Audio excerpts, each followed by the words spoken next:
libro de adoración al Cordero y al que está sentado en el trono, el libro de Apocalipsis, ¿no? Es un libro de exaltación al Cordero, a Jesucristo, aquel que ha vencido, aquel que ha derrotado el maligno. Aquí vemos los 24 ancianos, los seres vivientes, los millones y millones de ángeles, toda la tierra, todo lo que hay abajo, arriba, todo adorando al que está sentado en el trono y al Cordero. Glorias sean dadas al Señor, ¿no?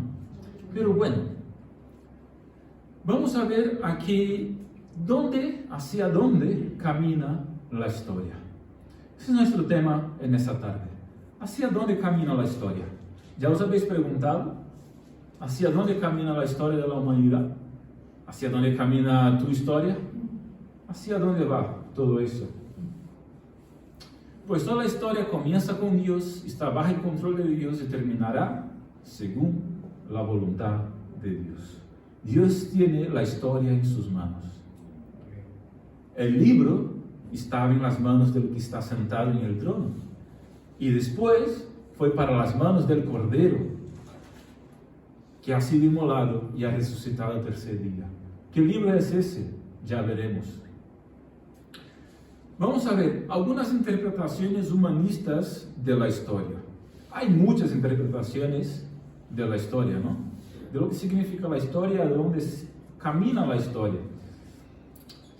Si uno empieza a estudiar filosofía, verás que hay muchas interpretaciones de la historia. Pero básicamente podríamos resumir, o quizá en general, dividir en dos puntos, ¿no? En dos divisiones. La visión humanista. La visión cíclica de los antiguos griegos. ¿Qué es cíclico? Algo que siempre vuelve, ¿verdad? Ya habéis escuchado sobre eso, ¿no? La historia es cíclica. O no con estos términos, sino la historia da vueltas. Ya verás que todo ocurre una vez más. Y por ahí va. Esa es la idea de que la historia no avanza hacia una meta. La historia se repite. Es verdad que a veces cuando analizamos, vemos que muchas cosas se repiten, ¿no? Cuando pensamos que ya no habrá más guerra, pues salta una. Cuando pensamos que ya no habrá más pandemia porque la medicina ha avanzado tanto, pues salta otra. Cuando la humanidad piensa que, pues, una vez más ocurre lo mismo que ha ocurrido hace tantos años.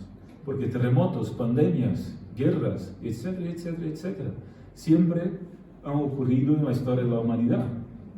Y la verdad es que también el hombre siempre ha sido orgulloso, vanidoso y deseoso de riquezas, y por ahí va, ¿no? Es decir, el hombre siempre ha sido pecador.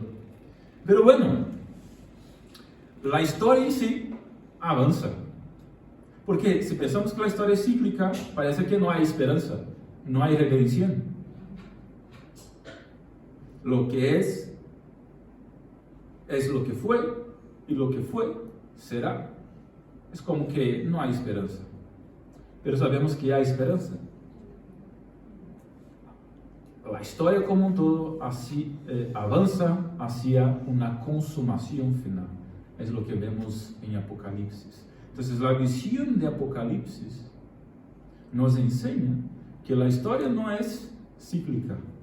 Aunque algunas cosas se repiten porque los hombres somos pecadores, la historia como un todo avanza hacia una meta, hacia una consumación final. Otra visión, la visión del existencialismo ateo, de que la historia es una sucesión de hechos sin sentido. Nietzsche, por ejemplo, Friedrich Nietzsche, un filósofo alemán ateo, defendió bastante esa ideología, ¿no? Esa visión. Es una visión bastante pesimista de la historia, ¿no? De que no hay un plan, no hay esperanza. Simplemente las cosas ocurren porque tienen que ocurrir y ya está. Entonces, hay un ejemplo en la novela de Albert Camus, La Peste, que incluso fue... que, bueno, esta novela salió en forma de serie aquí en España, una serie que se llama La Peste, basada en esta novela de Albert Camus. La ciudad de Orán fue invadida por ratas que trajeron la temida peste bubónica. El médico y sus asociados, en la novela, ¿no?, lucharon para vencer esa epidemia. Pero al final del libro, el médico dice: es solo cuestión de tiempo, las ratas volverán, con la idea de que las cosas no cambiarán. Bueno, una vez más, la visión de Apocalipsis es diferente. La visión de Apocalipsis es que la historia camina hacia un final, y un final glorioso, un final que nos dará el propio Cristo con su venida y su victoria. Así que ¿hay alguna esperanza para la historia de la humanidad? ¿Hay alguna esperanza? ¿Hacia dónde camina la historia? ¿Hay alguna esperanza? Nosotros creemos que sí. Amén. Nosotros creemos que sí hay una esperanza. Así que vamos a ver dónde está nuestra esperanza. Primer punto: el Dios que está en el trono del universo tiene un propósito para la historia. Versículo 1. Hemos visto en el último mensaje que Dios está en el trono. Esa es la visión. El capítulo 5 es la continuación de la visión del capítulo 4. Entonces es la misma visión. Es el mismo Dios que está sentado en el trono.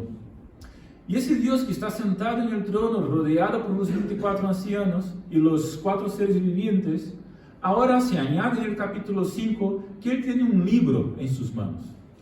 La verdad es un rollo, porque sabéis que eso de llevar libros como los tenemos hoy, pues es cosa más reciente. En aquella época se llevaba, los libros eran rollos de papiro, ¿verdad? Si los libros eran muy grandes, se enrollaba de ambos lados y se quedaban así enrollados y eran papiros. Bien, entonces posiblemente esa es la visión que tuvo Juan. El libro era el rollo de papiro y estaba en las manos del que está sentado en el trono. Es decir, el libro estaba en las manos de Dios y estaba escrito por las dos caras. ¿Qué significa eso?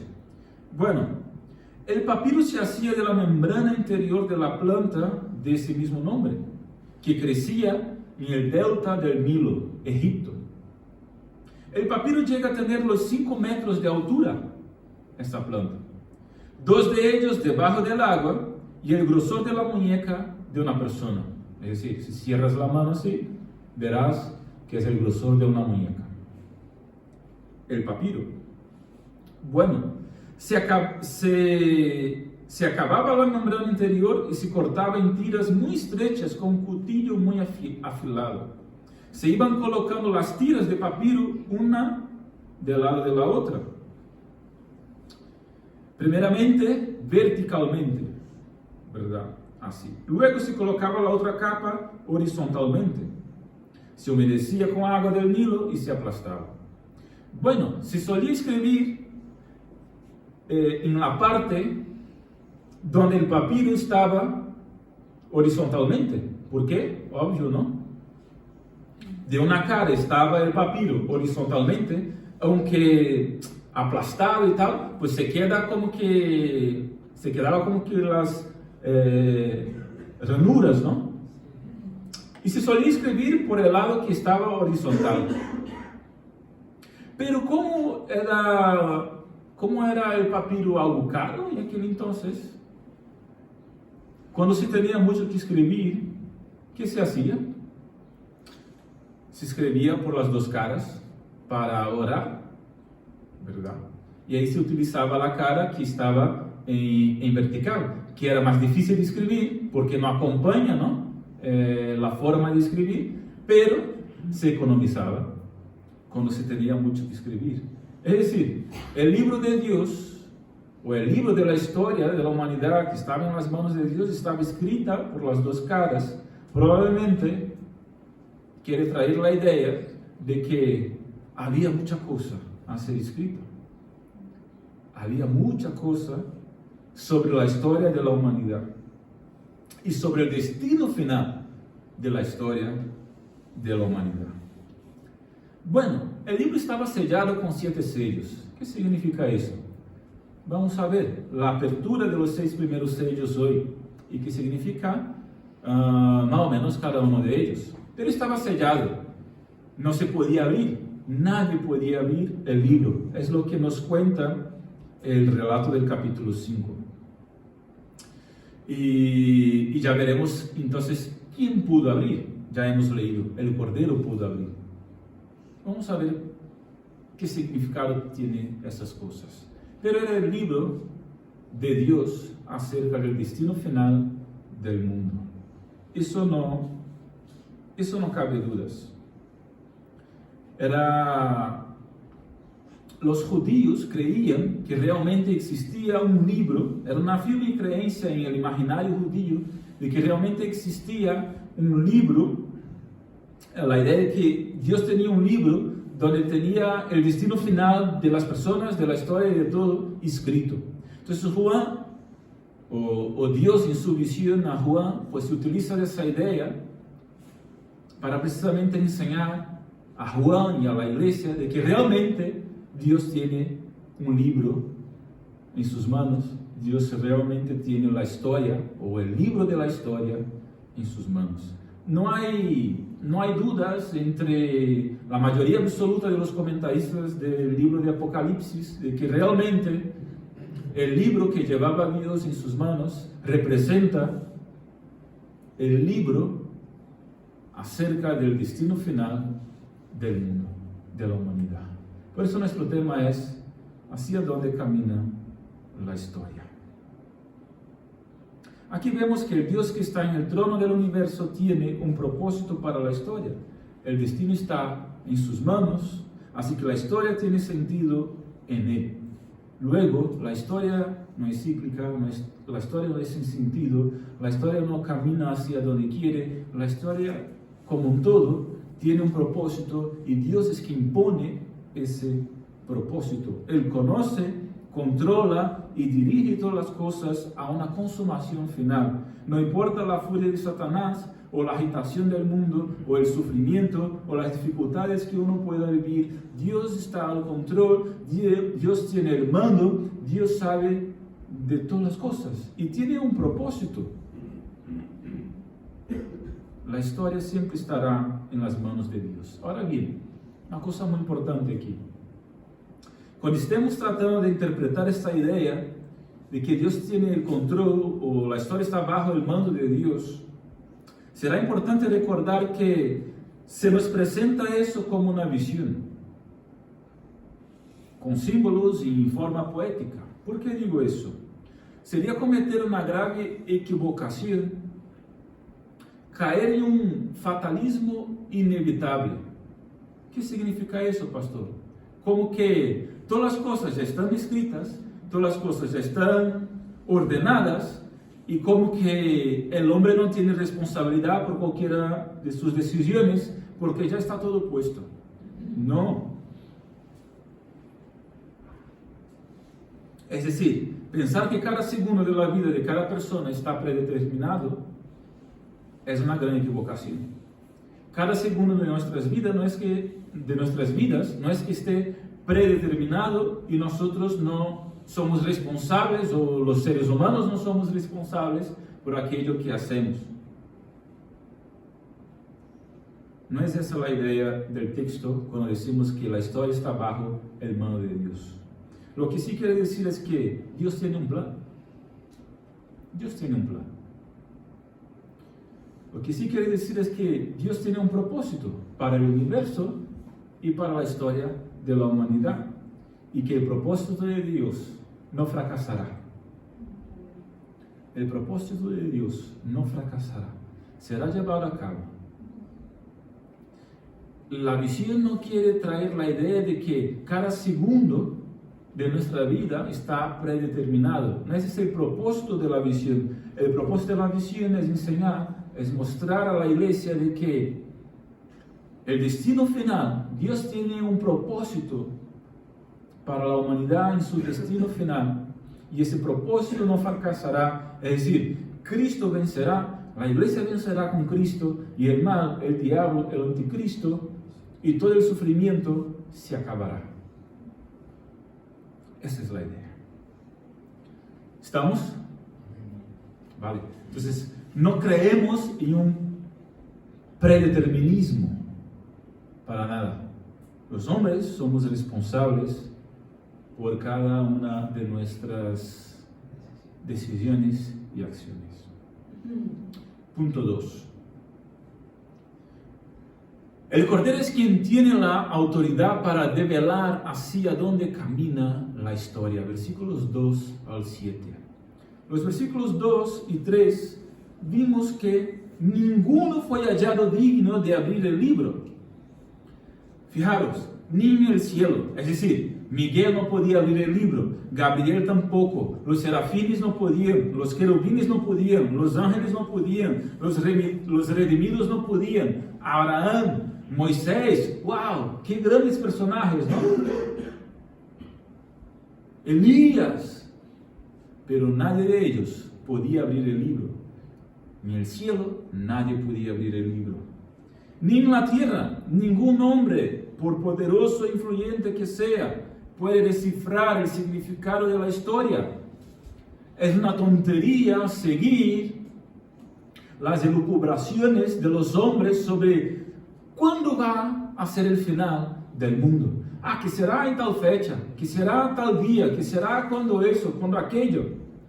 Y siempre salta uno arrogándose como profeta para decir que tal día o cuando o eso y aquello, intentando descifrar los enigmas del Apocalipsis o de lo que sea.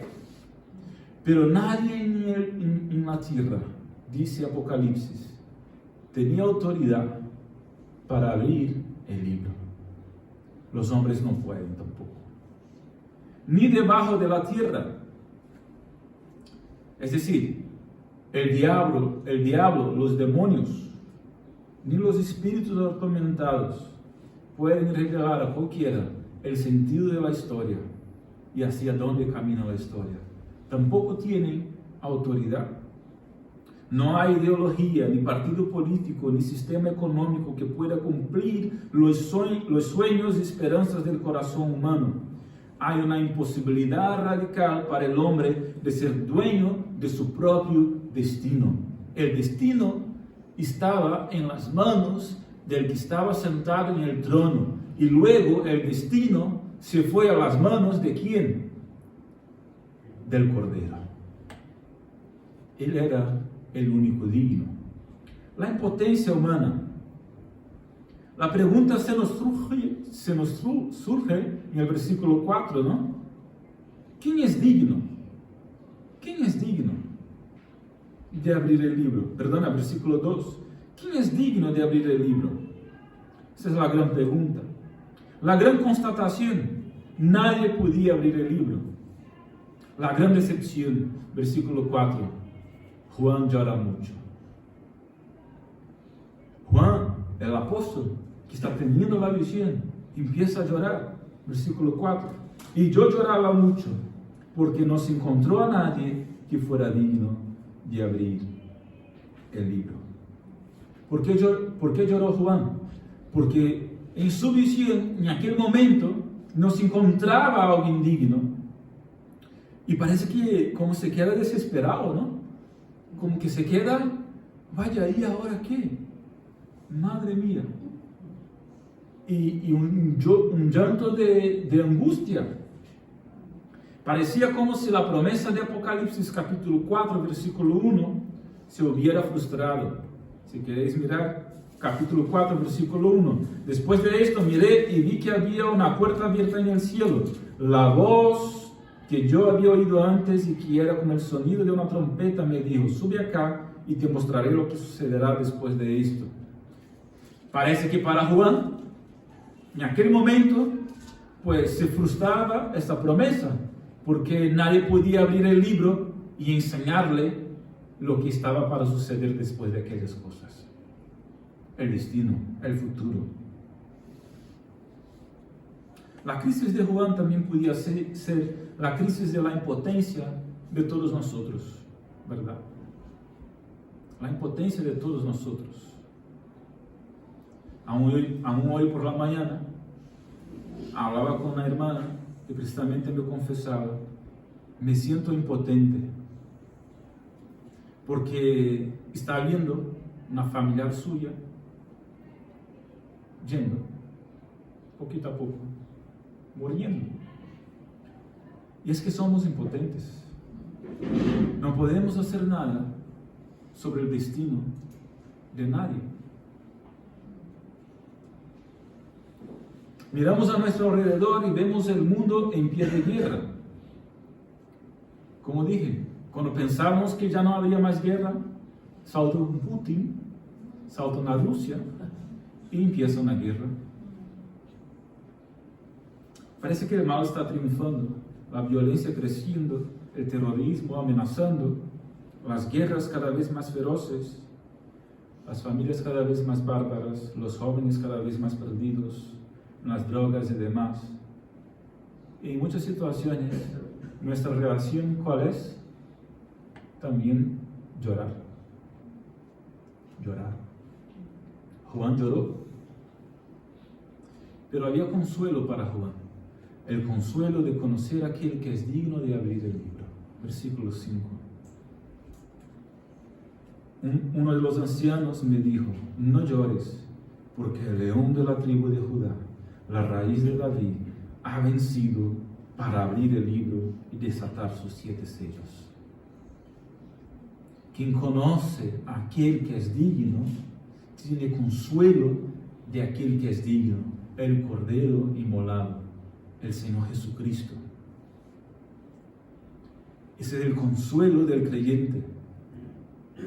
Él puede parar de llorar y mirar hacia el Cordero y tener del Cordero el consuelo, porque el Cordero ha vencido para poder abrir el libro. Es decir, el Cordero ha muerto y ha vencido al resucitar al tercer día y está en los cielos exaltado en toda su gloria, y Él tiene la autoridad y el poder para acercarse al trono y coger el libro de la historia, del destino final de la humanidad, coger en las manos del que está sentado en el trono, coger en las manos ese libro y con ese libro en las manos empezar a desatar sus sellos, develando el futuro de la humanidad y el destino final de cada persona. Es decir, la historia para quien está en Cristo tiene un sentido, tiene un propósito que se llevará a cabo para la gloria de Cristo mismo y para el bien de aquellos que están con Cristo.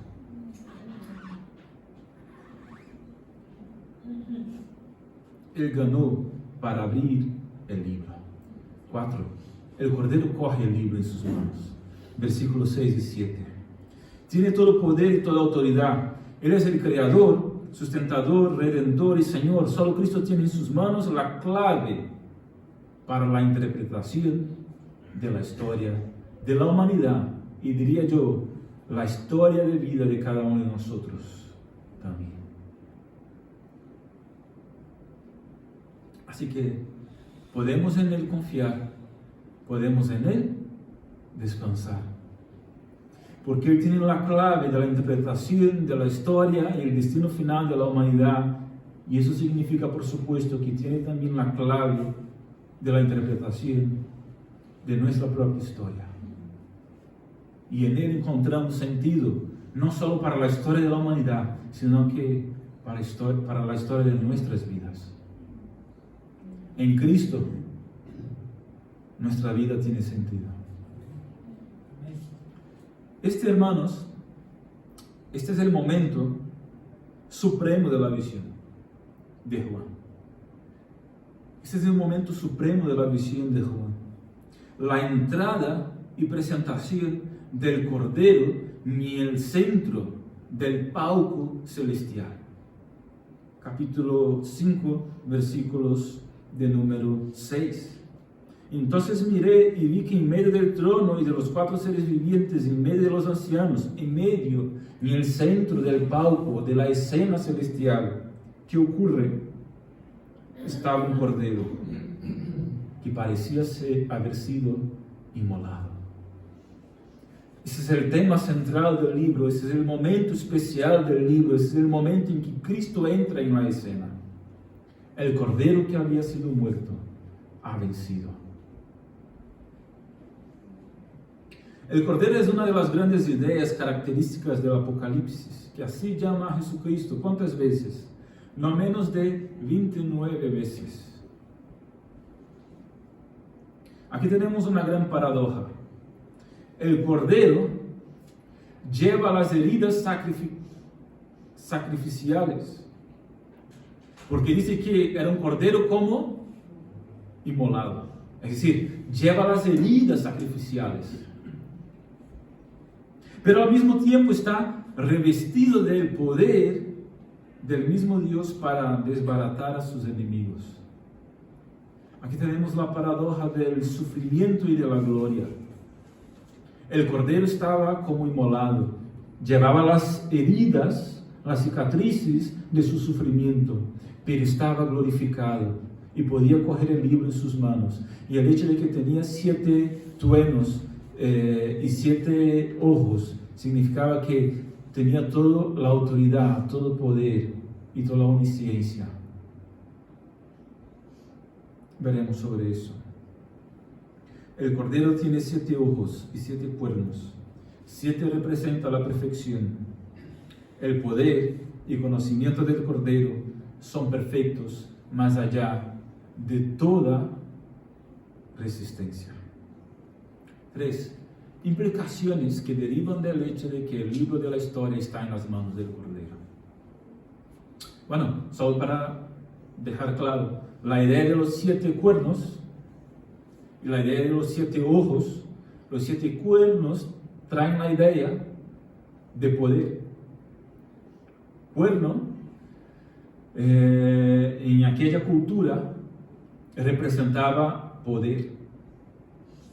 Los animales con cuernos eran animales poderosos, por así decirlo, ¿no? Eran fuertes. Y los 7 ojos traen la idea de conocimiento. ¿Por qué 7? Pues ya sabéis, 7 es un número simbólico, emblemático en el Apocalipsis, que es la idea de perfección. Entonces la idea es que 7 cuernos, la perfección del poder, de la fuerza, es decir, el cordero es omnipotente. 7 ojos, la perfección del conocimiento, el cordero es omnisciente.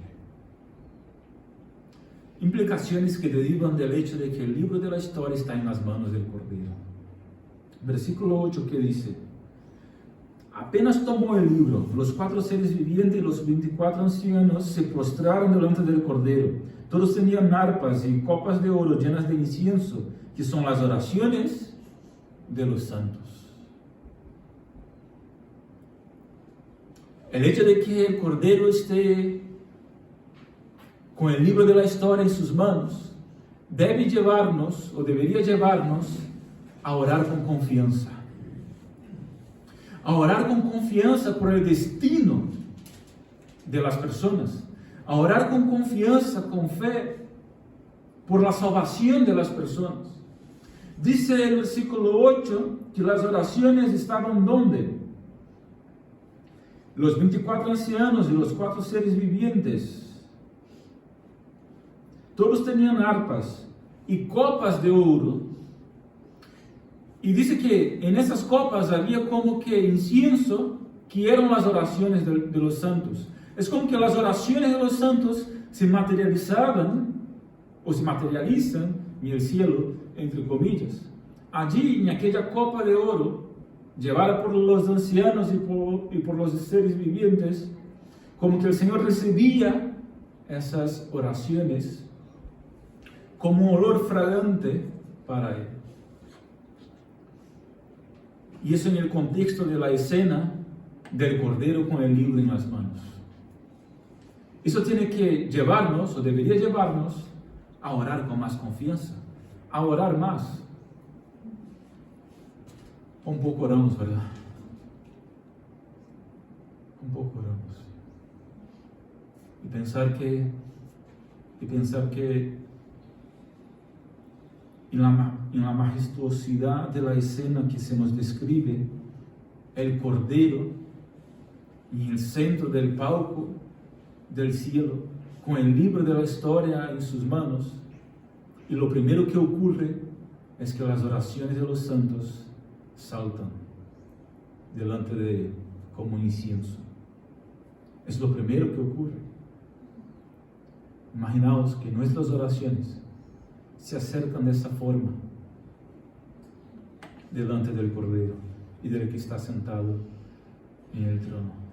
Eso debería llevarnos a orar con más confianza, con más constancia y con más fidelidad. Implicaciones que derivan del hecho de que el libro de la historia está en las manos del Cordero. Uno podría preguntarse, pero ¿por qué voy a orar si el destino está en las manos del Cordero? Es que el Cordero que tiene el destino, el libro del destino en sus manos, escucha las oraciones. Hay algo ahí misterioso. Hay algo ahí misterioso que nuestra comprensión limitada a lo mejor no puede alcanzar, pero seguro está que deberíamos orar más y que eso tiene todo sentido en el cielo. Amén. Segundo, eso debería llevarnos a una ferviente evangelización. Versículo 9. Después de las oraciones se nos presenta un cántico. Y cantaban este cántico nuevo: digno eres de tomar el libro y de abrir sus sellos, porque tú fuiste inmolado y con tu sangre nos has redimido para Dios, hombres de toda tribu, lengua, pueblo y nación. El versículo 9 dice que Cristo murió para comprar con su sangre personas que proceden de toda tribu, lengua, pueblo y nación, raza. Es decir, habrá en el cielo allí personas, hombres, mujeres, de todo grupo étnico, es decir, de toda tribu, todo grupo étnico, toda tribu, de todo grupo lingüístico, es decir, todos los idiomas estarán alabando a Dios y glorificando a Dios y adorando a Dios. Todos los idiomas participarán de aquella gran fiesta, de aquella gran boda. Todo grupo político, pueblo, todo grupo social, nación y raza. Eso debería llevarnos a una ferviente evangelización, sabiendo que el Evangelio dará sus frutos en todos los lugares de la tierra, en todos los rincones de la tierra. Porque en aquel gran día habrá personas de todas las etnias, de todas las lenguas, de todos los pueblos. 3. Esto debería llevarnos a tomar posesión de nuestra elevada posición espiritual. Versículo 10. Nos ha hecho reyes y sacerdotes. El Cordero que ha vencido y ha cogido el libro en sus manos, el libro del destino final y de la historia, ese Cordero nos ha hecho reyes y sacerdotes. Una posición real y una posición de intermediador, una posición sacerdotal, una elevada posición espiritual. Somos reyes y sacerdotes en Cristo Jesús. ¿Tomamos posse de esa nuestra posición delante de Dios y delante de los hombres? Estamos reinando con Cristo ahora mismo, porque Él no nos hará reyes y sacerdotes. Él nos hizo reyes y sacerdotes. Eso significa que estamos ahora mismo reinando con Cristo y somos ahora mismo sacerdotes, es decir, servimos como intermediadores entre los hombres y Dios, no en el sentido de que somos nosotros mismos los intermediadores, sino en el sentido de que servimos como quien lleva a las personas a Cristo, que es el verdadero mediador. Y por eso somos sacerdotes. Representamos a Dios delante del pueblo y representamos al pueblo delante de Dios. Eso no el pastor, no el cura, no el líder religioso, sino cada uno de nosotros. Por eso todos nosotros podemos servir. Esa es la idea de la célula también, ¿no? Esa es la idea que me gustaría siempre que todos cogieran. que el servicio a Cristo no es cosa de una persona o dos, sino que es cosa de todos.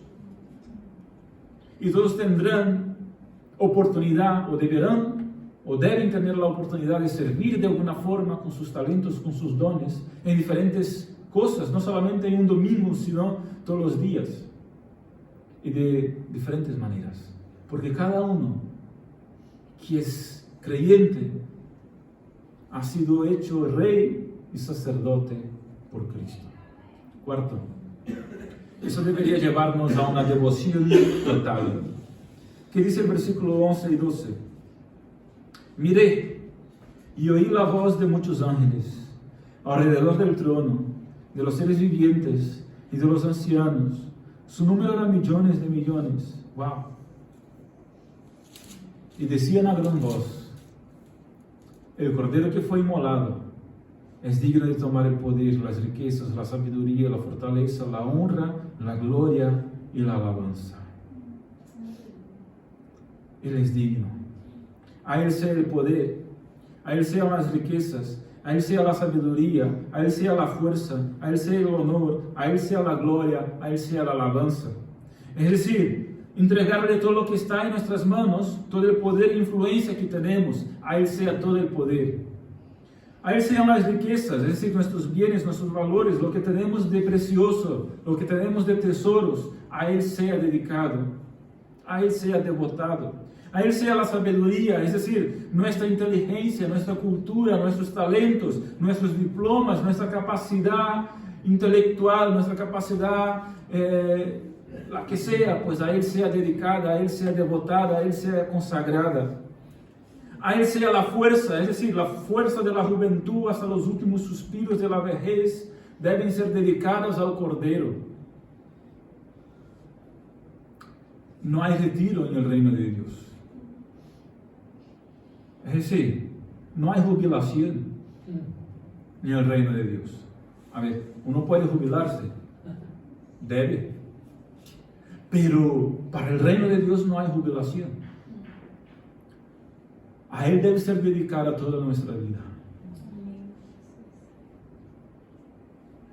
A Él sea el honor, el primado, lo mejor, las primicias de nuestro tiempo, de nuestra vida, deben ser dadas y consagradas al Cordero. A Él sea la gloria. Solo Él merece ser exaltado, solo Él merece nuestra alabanza, solamente Él merece nuestro cántico. A Él sea la alabanza. Solo a Él debemos rendir culto. Solo Él es digno. Culto, es decir, adoración, veneración, solamente al Cordero. Por eso, devoción total. ¿Cuáles son las implicaciones que derivan del hecho de que el libro de la historia está en las manos del Cordero? Oración. Debemos orar con confianza. Debemos evangelizar con confianza. Debemos tomar posesión de nuestra posición espiritual y debemos devotarnos totalmente al Señor, al Cordero, al que es digno, al que tiene el libro de la historia de la humanidad y de nuestras vidas en sus manos. Amén. Y voy terminando por el último punto.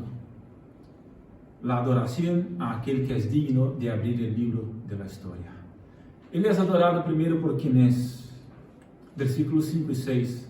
El león de la tribu de Judá, la raíz de David, el cordero que fue inmolado, el cordero que fue sacrificado. Él es adorado debido a dónde está. ¿Dónde está Él? En el centro. En el centro. El tema de Apocalipsis es ese. Es cristocéntrico, ¿no? Es decir, es Cristo en el centro. Él es adorado debido a dónde está. Debido a que está en el centro de la escena, está en el centro del cielo, está y debe estar en el centro también de nuestra vida. Él es adorado por lo que ha hecho. ¿Qué ha hecho? Versículos 7 y 9. Cogió el libro. Primero, fue muerto. Cogió el libro. Con su sangre compró para Dios hombres de todos pueblos, lenguas, naciones. Y también nos ha hecho reyes y sacerdotes. adorarlo por lo que ha hecho, adorarlo por quien es, adorarlo por donde está, de vida donde está. ¿Qué clase de canción es esta que se le canta a Dios, al Cordero? ¿Qué clase de canción es esta? Es una canción de adoración.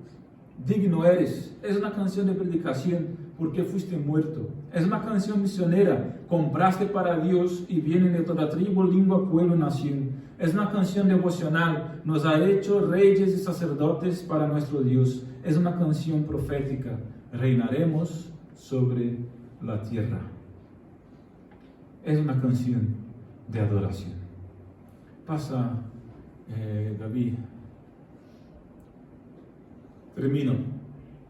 Para finalizar los capítulos 4 y 5. Yo hablé que íbamos a hablar sobre los sellos hoy, ¿no? Pero los sellos es semana que viene, el capítulo 6, ¿vale? El capítulo 6 nos habla de los sellos, de la apertura de los sellos, ¿no? Es que ya la tengo preparada también, por eso me he confundido al principio. Las canciones de los capítulos 4 y 5 para terminar esos dos capítulos y poder entrar la semana que viene en el capítulo 6, la apertura de los sellos. Son dos grandes oratorios. ¿Qué son oratorios? Oratorio es un género musical, ¿sabía? Es un género musical dramático, con solos y coros, acompañados por una orquesta. Aquí las voces de la iglesia glorificada, los 24 ancianos, los serafines, a lo mejor, los ángeles y la naturaleza se unen en alabanza celestial. El capítulo 4, un oratorio de la creación. Y el capítulo 5, un oratorio de la redención. Vamos a acompañar cada una de las canciones que están en esos dos capítulos, capítulos 4 y 5. Empezando el capítulo 4, el culto al Creador comienza con un cuarteto, los 4 seres vivientes cantando: Santo, Santo, Santo es el Señor Dios, el Todopoderoso, el que era, el que es y el que ha de venir. Le sigue el coro integrado por 24 ancianos, la iglesia que continúa la alabanza del Creador. Digno eres, Señor y Dios nuestro, de recibir la gloria y el honor y el poder, porque tú creaste todas las cosas y por tu voluntad existen y fueron creadas. Entonces se escuchan los dos solistas, o mejor, los solistas, ya en el capítulo 5. ¿Quién es digno de abrir el libro y de desatar sus sellos? La respuesta viene: el león de la tribu de Judá, la raíz de David, ha vencido para abrir el libro y sus 7 sellos. Cuando el Cordero toma el libro de la mano del Creador, el cuarteto de seres vivientes y el coro de los ancianos, al unísono, es decir, a una sola voz, cantan el cántico nuevo que encontramos en el versículo 9. Digno eres de tomar el libro y de abrir sus sellos, porque tú fuiste inmolado y con tu sangre compraste para Dios a gente de toda tribu, lengua, pueblo y nación. Y los has hecho un reino y sacerdotes para nuestro Dios, y reinarán sobre la tierra. El coro majestuoso estalla. Son ángeles que cantan, voces de millones y de millones, y miles de miles, que entonces engrosan el canto triunfal. Versículo de número 12. El Cordero que fue inmolado, digno es de recibir el poder, las riquezas, la sabiduría, la fortaleza, el honor, la gloria y la alabanza. La canción continúa en un crescendo entusiasta hasta llegar al clímax del gran final. ¿Cuál es el clímax? No solo se combinan la iglesia, la naturaleza, los serafines, los ángeles, sino que se escucha toda criatura que está en el cielo y en la tierra, incluso debajo de la tierra y debajo del mar, y en el mar.